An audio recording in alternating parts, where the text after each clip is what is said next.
Donic Original Carbo Speed, Jola Micron, si Yinhe Uranus Poly.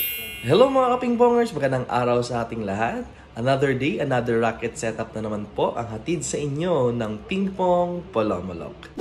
So ang setup po na ito guys, isa po itong short beams table tennis racket setup.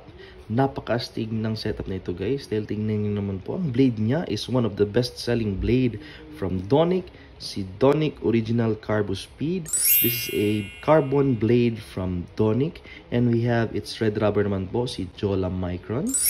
And ang kanyang short pimps naman po is si Yinhe Uranus Poly. At syempre, nilagyan natin ito ng napaka-astig na Jola Edge Tape. So marami po yung nagre-request kung pwede ba daw tayong mag-bounce check sa mga sinisetup nating raketa. And today, dahil mahaba yung oras natin, i-bounce check natin ito.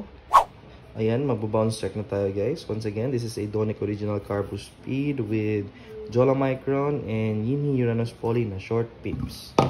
Okay, bounce check tayo guys.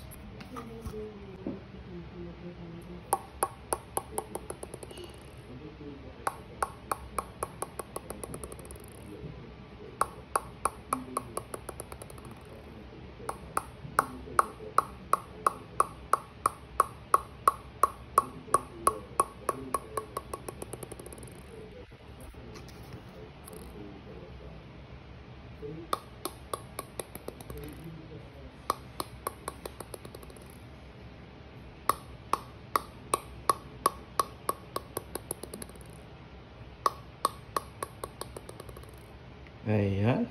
So nagpa-setup po ng raketang ito, ma'am. Thank you so much for trusting Pingpong Polomolok. Sana po ma-enjoy po kayo sa paglalaro ng pingpong gamit ang raketang ito. So gusto naman po magpa-setup ng raketa at mag-inquire, mensahe na lang po direkta dito po sa aming Facebook page, Pingpong Polomolok. Maraming salamat. God bless.